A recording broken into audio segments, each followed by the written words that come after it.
예, 시청자 여러분 안녕하십니까? 오늘 특별 초대석으로 참 이 여러 분야에서 화제가 생중계되셔서 유명해졌던 여명수 전 게임물 관리위원회입니까? 네, 관리위원회 위원장님이자 지금 개수작 TV 운영자십니다. 네. 그 개수작 TV는 개념 수호 작전입니까? 네, 개념 수호 작전의 준말입니다. 예. 그래서 이제 여러 가지로 사회적으로 좀 한국 사회 같은 이 위선의 사회에 경종을 울릴 만한 화끈한 말씀을 많이 하셨고 또 청문회 나와서 정권을 가리지 않고 있는 대로 사실을 말씀하셨잖아요. 뭐 그러다가 왕따 됐죠. 예. 근데 한국 사회는 보면 한쪽에 확실히 붙어야지. 저도 좀 그렇거든요. 네, 그래서 그런데 수세물 좋아하는 예. 사람들의 마음을 제가 아주 깊이 공감하고요. 저도 이 방송을 아주 열심히 봅니다. 예, 어떤 분들은 그 여자 황장수다 이렇게 말씀을 하시는 분도 있더라고요. 근데 우리 여명숙 박사님은 아주 확벌이 휘황찬란하십니다. 이하여대에서 학사 이렇게 석사 박사를 하셨고 또 스탠포드 대학에 가서 언어정보학 연구원의 포스터닥 그러니까 박사 후 과정을 네. 하셨죠.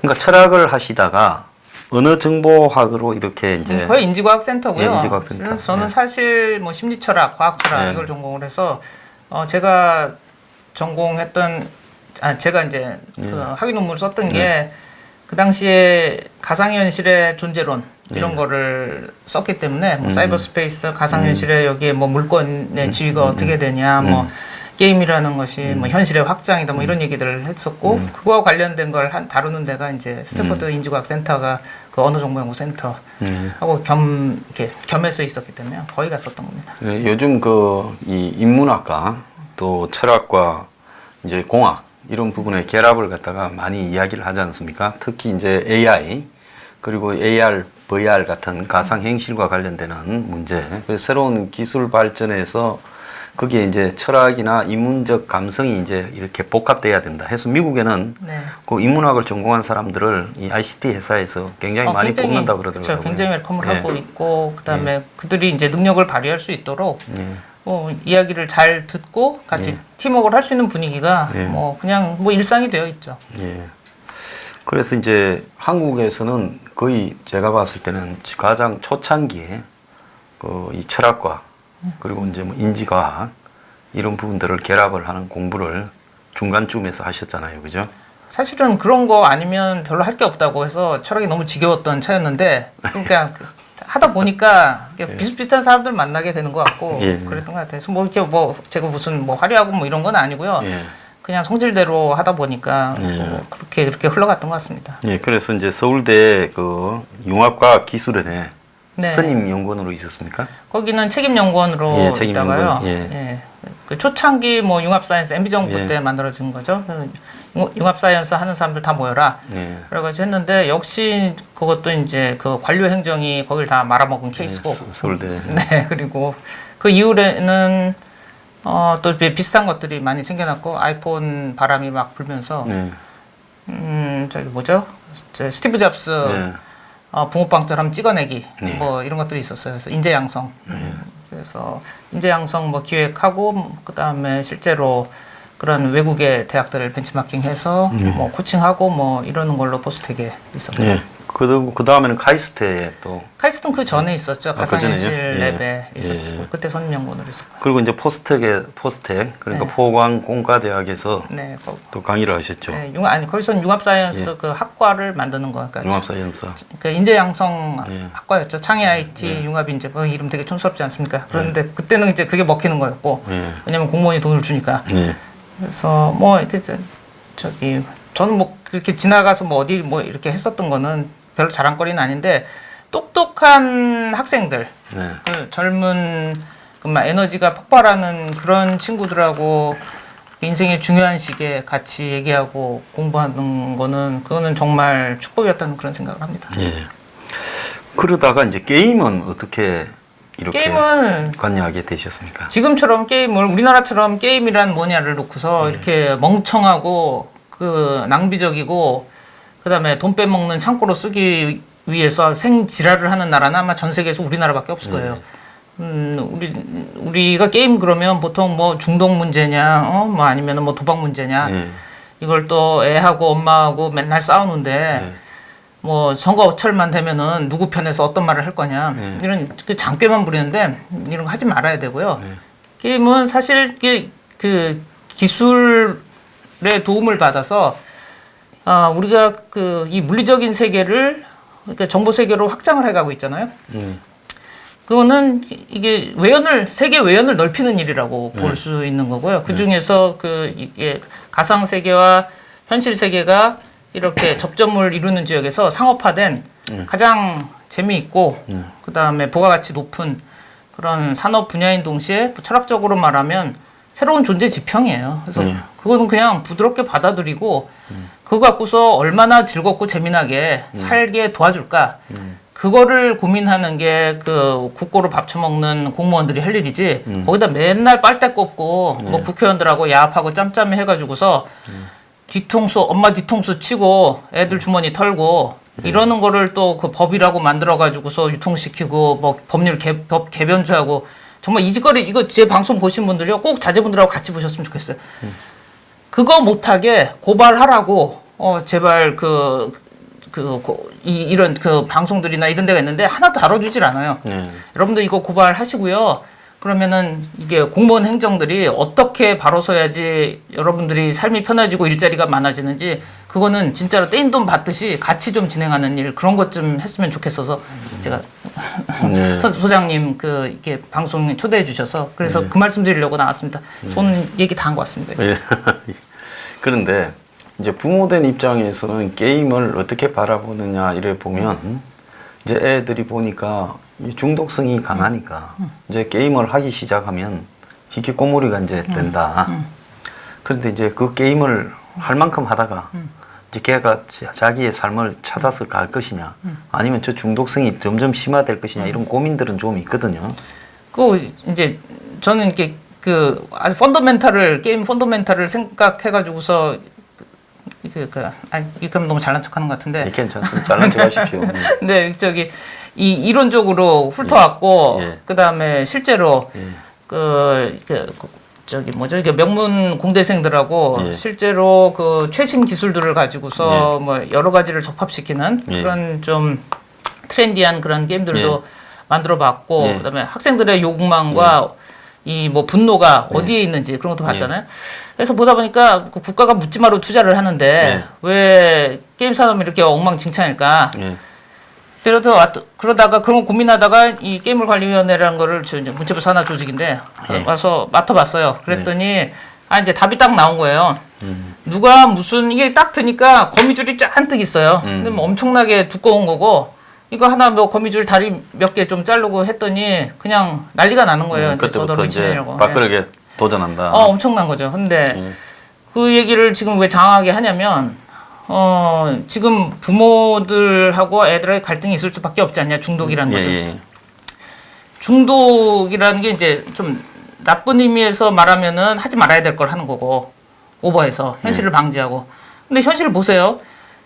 이게 지금 뭐 교육 엉망진창이어서 뭐 이게 뭐죠? 이게 평준화라는 이름 하에 그다음에 뭐 이전에 세팅해놨던 거 다 엎어버리고 정권 나올 때마다 다 엎어버리고 결국 엄마하고 애는 맨날 죽어요.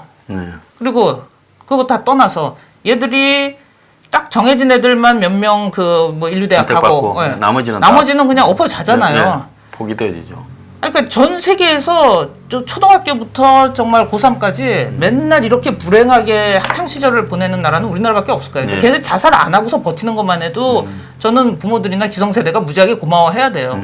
그리고 그 교육 행정을 이딴 식으로 엉망진창을 만들어 놓은 거에 대해서는 저 모두가 다 책임을 져야 되는 거고 얘기를 들어야지 뭘 꼴 같지 않게 뭐 니네가 뭐 중독될까 봐 내가 걱정이고 니네 표를 위해서 엄마를 걱정을 덜어주기 위해서 내가 그쪽 표에 맞는 말을 이걸 정말 좀 경계하고 싶고 근데 지금 선생님은 이제 게임 쪽으로는 이제 자녀분들 다 크셨을 것 같으니까 거기는 별로 걱정 안 하실 연세이신 것 같아요. 근데 여기 걱정하는 핵심 포인트는 내가 애가 대학 가는데 써야 될 시간을 여기에다가 쓴다.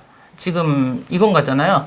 그거는 책 읽어도 그만큼의 시간을 거기다 쓰는 거고 영화를 봐도 그렇고 뭐 사랑에 빠져도 그렇고 그러니까 건강한 의미의 게임은 별 문제는 안 되는 것 같아요. 근데 그거를 확대해가지고서 표머리를 하는 나쁜 정치인들 그들을 혼내줘야지 되는 것 같고요. 그다음에 진짜 문제인 건 게임이라고 부르면서 사실상 도박판을 그냥 쫙 깔아놓는 게 우리나라예요. 그럼 누가 그러냐? 그럼 게임법은 그런 거 때려잡으라고 만드는 거거든요. 근데 엉망진짜 게임법 한번 보시면요. 그 전문가들도 그 법 만든 사람 자신들이 이런 누더기법은 아마 세상에 없을 거다 이러거든요. 누더기는 뭐예요? 가리고 덮고 덮은 거거든요. 법이 아니에요. 너무 위헌의 소지가 있는 것도 많고 바다 이야기 때려잡으라고 만들어 놓고 사실상 지들이 바다 이야기를 공고하게 만들어주는 그리고 이게 나쁜 놈 때려잡는 척하면서 자기네들은 이게 마찬가지 이런 거예요. 아, 너 최순실 묻었으니까 너 그때 이랬지? 너 최순실 묻었어. 그리고 우리는 너하고 똑같은 짓을 하거나 더 많은 것을 그 박스 체인지 해가지고서 헤쳐먹어도 우린 최순실 묻은 게 아니니까 아무렇지도 않아. 이거하고 똑같이 바다 이야기? 아이, 그거 아니니까 우리는 정당해. 이런 식이거든요. 이 부분을 들여다봐야 되는데 장황해졌습니다만 그러니까 도박판을 게임이라고 우기고서 그거를 유통시키고 또 그거를 비즈니스 모델이라고 그거를 앞에서 쉴드 쳐주는 문체부 게임 행정 그거부터 때려잡을 생각을 해야 됩니다. 오늘 보니까 아침에 한 보수 언론이 한 면 전체를 가지고 네. 뭐 50만 원 이상이면 그냥 게임 허용해줘야 된다. 게임을 왜 이리 규제하냐고. 그래가지고 또 이렇게 보도를 했더라고요. 한 면 전체로요. 미친 거죠. 그게 뭐냐면 그러니까 왜 우리가 성인이 뭐 술집에서 뭐 100만 원을 쓰든 50만 원을 쓰든 무슨 상관이냐. 이건 성인의 하나인 것이고 그다음에 게임 아이템에 뭐 요만한 그래픽 칼이나 무슨 뭐 방어구나 뭐 이런 것들을 게임 플레이하기에 좀 게임에서 이기기 위해서 좀 가져야 되는 그런 장착해야 될 중요한 무기들이거든요. 그게 있어야만 진행이 되는 거예요. 도박이거든요. 그리고 그 뽑는 방식이 이게 과소비의 문제로 그들은 해석을 하는데 뽑는 방식이 완전히 도박이에요. 이거는 그러니까 뭐 0.0003% 뭐 이런 거는 그냥 로또 1등할 확률, 2등할 확률 이런 거에 해당하는 건데 로또는 정해놓고 세금 뭐 특수세 얼마씩 내고 30%만 40% 내고 하잖아요. 그럼 여기 도박판처럼 그렇게 움직여라. 그런데 왜 아니라고 그러고 눈 가리고 앙을 하냐. 이거는 너무너무 심각한 이슈인데 이거를 전부 다 정부가 나서 쉴드를 치니까 그럼 뭐예요? 그 대형 게임사 거기하고 같이 목소리를 똑같이 내고 있단 말이죠. 그러면서 이런 뭐 기관 하나 만들어서 마치 정치 검찰인 것이냐 뭐 법을 만들었으니까 여기 행정처분하면은 뭐 저 수천만 유저 가진 데가 어느 날 갑자기 문 닫을 수도 있고 아닐 수도 있고 도대체 왜 그 짓을 하냐? 법만 정상화 시키면 되는데 그럼 이거는 정말 유저들이 다른 그 규제 완화에 대해서는 모두가 이런 규제를 잡고 있으면 참 멍청하다. 시민들이 그렇게 얘기를 하잖아요. 근데 이 부분만은 한번 그 확률형 아이템 또는 그 규제 결제한도 완화 그거 눌러가지고 한번 검색을 해보세요. 이건 모든 유저들이 거의 대한민국 3천만이 유저라고 보면 됩니다. 게임 유저라고. 다 반대를 하는데도 왜 문체부 게임 행정은 졌다고 하는가? 왜 그 뒤에서 같이 모여서 게임과 관련된 이슈만 있으면은 이상한 그 법 개정을 하려고 하는 뭐 나쁜 짓을 하는 그런 정치인들이 그렇게 똑같은 얼굴을 그렇게 내밀고 있는가? 한번 보셨으면 좋겠어요. 제가 그 2000년에 김대중 정권 때 벤처 산업에 막 돈을 풀 때 제가 그 있던 공공기관에 좀 사장을 했는데 이제 이 농촌 정보를 다루는 그런 회사였습니다. 그때 이제 보면 이 벤처 업계를 제가 많이 봤어요. 그건 이제 민영화하기 위해서 제가 또 개인적으로 그 벤처 회사를 하나 만들었습니다. 그때 이제 한국의 이 벤처 ICT 산업과 또 이 한국의 정치와 또 정치인들 간에 얼마나 유착이 되어 있는가 그때 느꼈고 그것도 IT 산업을 하는 사람들이 발전하는 과정에 이렇게 정부 돈 또 그리고 탈법 그리고 또 주식을 통해서 그걸 갖다가 이제 자기의 재산화하는 과정 이런 데 보면 거의 지옥에 한 100번쯤 갔다 와야 IT 산업을 해서 그걸 상장을 시켜서 떼돈을 벌는 데 성공할 수 있겠다 하는 정도로 들더라고요. 그러니까 항상 검사들을 친구로 두고 또 가끔씩 찾아가는 정치인을 두고 그러면서 이제 수시때때로 또 투자자나 뭐 각종 내부 분쟁이나 직원들의 문제 또 동업했던 사람의 문제를 정리하고 그래서 이제 한 곱이 넘을 때마다 이제 이 악을 쌓고 있구나라고 느꼈고, 이거는 정치하고 검찰을 그냥 옆에 안 두면 게임이나 뭐 이 벤처를 해서 떼돈을 벌기는 거의 불가능하겠구나. 그래서 지금 이제 마지막 살아남은 이 한국의 게임의 황제들이 네. 다 그런 과정을 거쳐서 다 뭐 이 크고 작은 차이는 있겠지만 했고, 또 벤처 산업에서 마지막 살아남은 사람들도 그런 걸 거쳤겠구나. 그런 생각을 했었습니다. 근데 뭐 그게 그렇게 해가지고 살아났다고 치자고요. 그러면 예. 그래서 제가 그 개처럼 벌어서 정승처럼 쓴다는 말이 허구라는 거를 매번 느껴요. 그들을 보면서. 예. 절대 정승이 안 돼요. 걔가 더 악랄한 걔가 되는 것 같아요. 아, 그건 아주 정확한 말씀입니다. 너무 악랄해서 그 이제 맨 처음에 그러니까 정권을 바꿔가면서 지난 저 박근혜 정권하고 뭐 공교롭게도 박근혜 정권하고 문재인 정권 둘에 걸쳐서 저는 그 공직 생활을 했는데 그때는 조금 이 도박판을 이제 좀 완전히 이렇게 주저앉히는 그런 분위기였거든요. 그랬다가 좀 뭐 자기네가 생각하지 않은 애가 와서 그런지 그냥 뭐 있는 대로 뭐 인신공격을 하고 뭐 그때도 그랬어요. 그러다가 이제 뭐 국정농단 사건 일어나고 해서 좀 조용했다가 그 다음에 정권 바뀌고 나서는 미친 듯이 이 도박판이 더 커진 거죠. 도박판이라는 거는 여러분들 그 이렇게 게임하고 도박이 이렇게 법이 분리가 돼 있습니다. 그랬는데 아주 묘하게 그 도박성을 가진 거, 그러니까 확률형 아이템 아주 극악의 확률. 여러분들 저 게임 하신 분들 알 거예요. 페이투윈형 그 게임 그 확률형 아이템이라고 이렇게 코스메틱이나 뭐 꾸미기나 뭐 이런 데 쓰는 게 아니라 이게 있어야만 되는 거고 극악의 확률로 나오는 거고. 그러면 아예 그냥 이쪽 도박세를 내고서 그걸 운영을 허가를 해주거나 아니면 그걸 빼야 돼요. 그 놀이하고 노름을 분리를 시켜야 되는데 그렇죠. 그걸 안 하고 그걸 그냥 섞어놓고서 그러니까 문정부 이후에 관료들하고 이 저기 뭐죠? 이 뭐 N3사로 대표되는 대형 게임사들 있죠. 힘 센 친구들.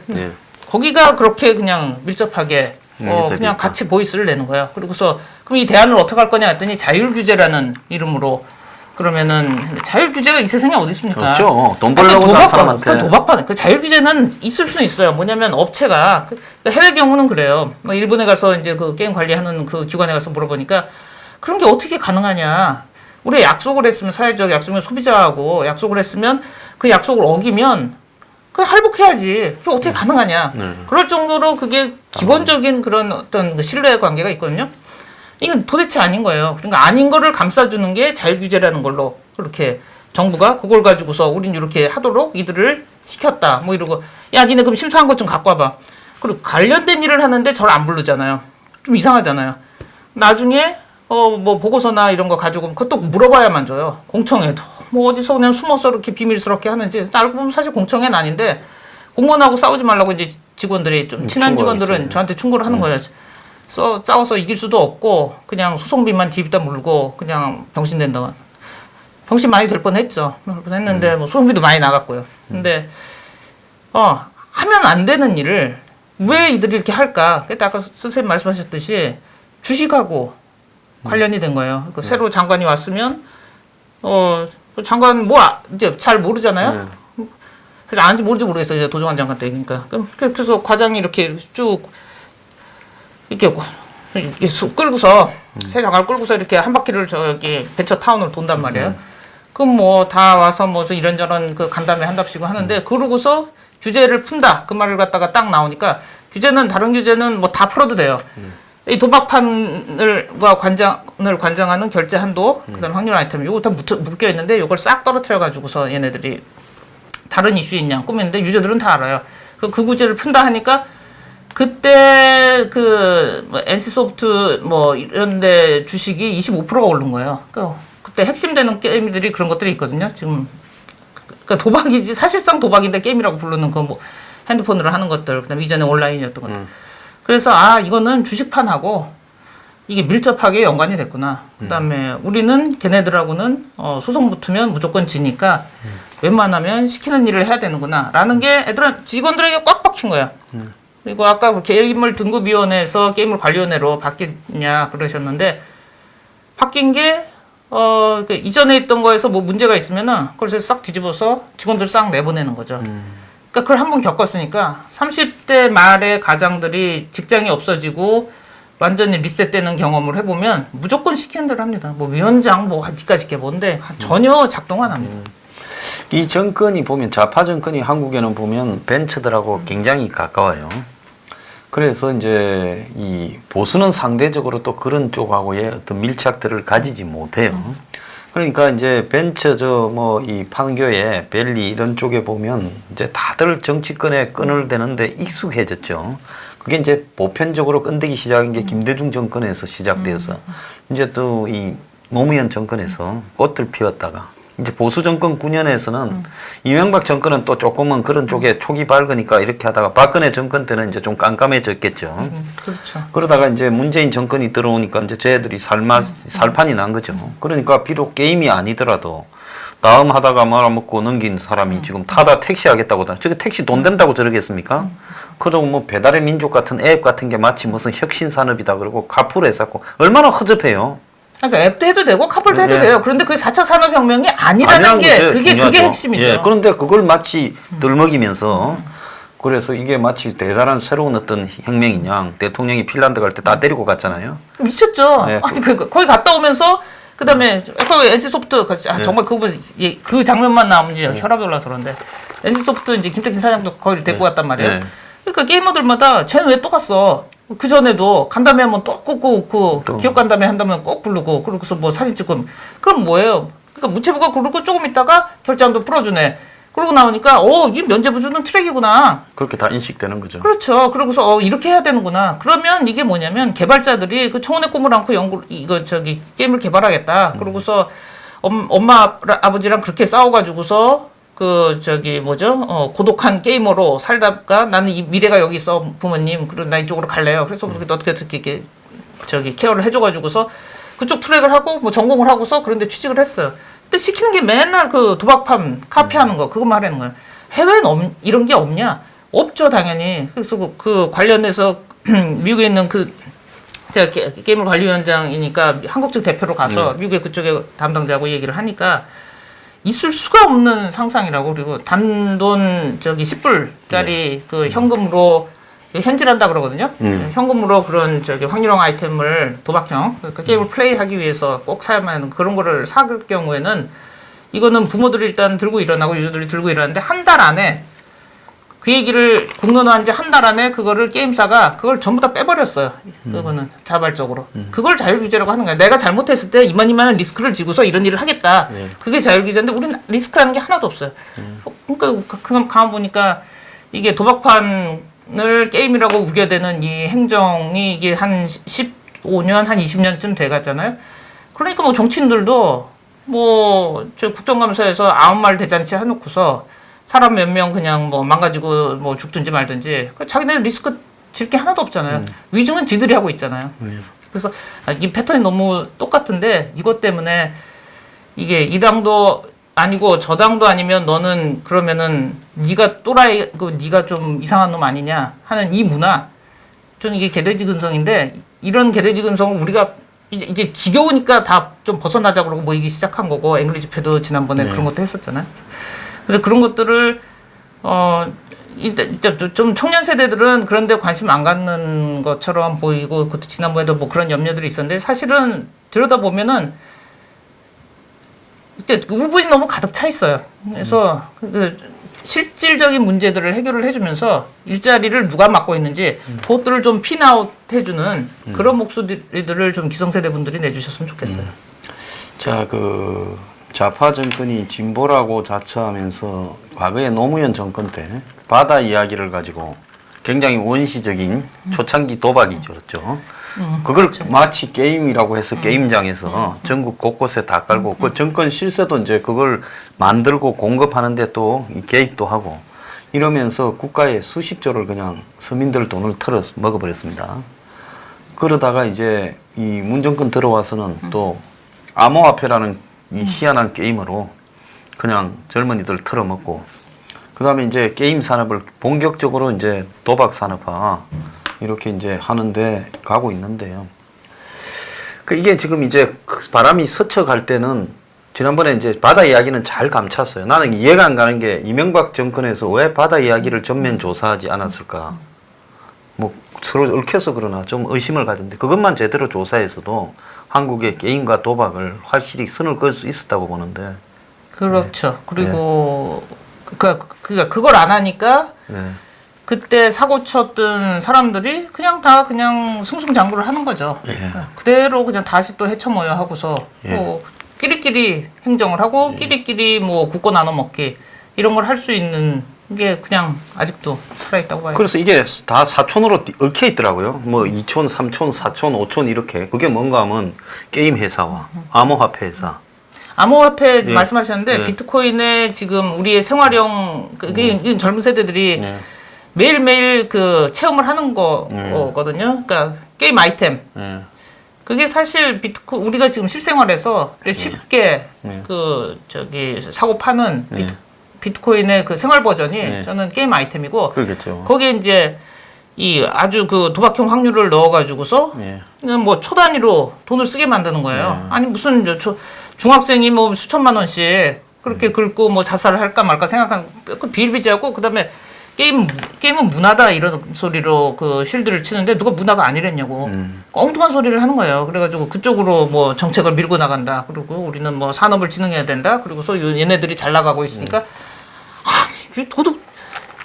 그 유저 입장에서 보면은 이거는 뭐예요? 게임 아닌 거 게임이라고 부르는 그게 못된 짓을 하는 거거든요. 그걸 갖다가 계속해서 뭐 칭찬을 해주고 이게 이런 미친 짓을 왜 하냐는 거죠. 근데 그거를 그 결제한도 완화하는 거를 버튼을 누르라고 한 게 저한테 이제 3년간 저한테 부과된 미션이었어요. 알고 보니까. 그래서 날 왜 이렇게 미워하나 했더니 그 일을 안 해서 미워했고 그 중간에 한번 저기 문화창조 융합벨트 갔을 때는 앞에 그 저기 차은택씨를 앞에 세워가지고서 뭐 기가 막히고 이상한 또 그 돈을 퍼서 어딘가로 새 나가게 하는 짓을 또 문체부가 기획을 했더라고요. 또 그거 버튼을 제가 마무리 버튼을 누르게 하는 거였는데 또 그거 안 했으니까 뭐 미워하는 건 당연한 것 같아요. 그래서 이제 가만히 보면 실제로 국민들은 잘 모르지만 엄청난 돈이 되는 분야가 게임과 도박의 경계선이 없이 이렇게 커왔고 그게 커오는데 정치나 사법기관들이나 또 이 공무원들이 비호를 했고 거기에 이제 형식적으로 이런 폐단들을 감시하는 단체를 형식적으로 기관을 만들어서 거기에 이제 여 교수님 같은 분을 이제 앉히고 왔고 자기들은 손 안 대고 이제 그 기관의 손으로 그런 것들을 그렇죠. 처리하려 하다가 저항을 하니까 지금 이 사단이 벌어진 거 아니겠습니까? 그렇죠, 그죠? 그렇죠, 정확하죠. 예, 그래서 이게 어른들이 뭐 술을 마시고 담배를 피고 뭐 성적으로 탐닉하기도 하고 하는 것처럼 그 사람의 이 어떤 본질이 욕망인데 애들은 이제 그런 욕망들을 현실 도피나 또 현실에 대한 이런 위로를 이제 게임에서 얻을 수 있습니다. 그게 부작용도 있지만은 또 뭐 그런 부분을 근본적으로 이제 세상의 환경이 바뀌는데 그걸 부인할 수 없어요. 우리는 어릴 때 뭐 골목에서 쾌락을 가지고 놀았듯이 이제는 애들은 컴퓨터 앞에서 그런 걸 하는 거거든요. 그건 뭐 시대를 역행할 수는 없는데 문제는 이런 어떤 애들의 어떤 이 욕망 이런 부분들을 도박으로 연결시켜 가지고 이제 어른이 되기도 전에 파괴하는 이런 부분들을 분명하게 선을 그어서 그래서 게임이냐 도박이냐를 경계를 분명히 해야 된다는 게 도박을 지금 빼내야죠 거기서.